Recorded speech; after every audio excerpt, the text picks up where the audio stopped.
இன்னைக்கு நாம என்னோட ஃபேவரட் எனக்கு ரொம்ப ரொம்ப பிடிச்ச ஸ்பைசி பன்னீர் கிரேவி ரொம்பவே சிம்பிளா எப்படி செய்யுதுன்னு பார்க்கலாம் வாங்க.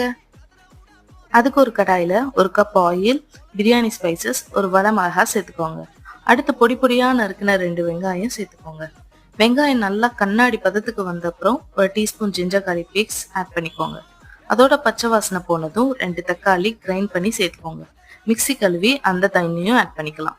நெக்ஸ்ட் ஒரு டீஸ்பூன் மஞ்சள்தூள், ஒரு டீஸ்பூன் குழம்பு மிளகாய் தூள், ஒரு டீஸ்பூன் மிளகாய் தூள், அரை டீஸ்பூன் கரம் மசாலா சேர்த்துக்கோங்க.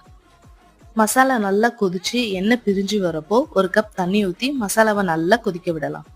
அடுத்து தேவையான அளவு உப்பு சேர்த்து நான் 200 கிராம் பன்னீரை கட் பண்ணி வச்சிருந்தேன், அதை ஆட் பண்ணிக்கலாம். ஆட் பண்ணி நல்லா உடையாம கிண்டி மூடி வச்சிடலாம்.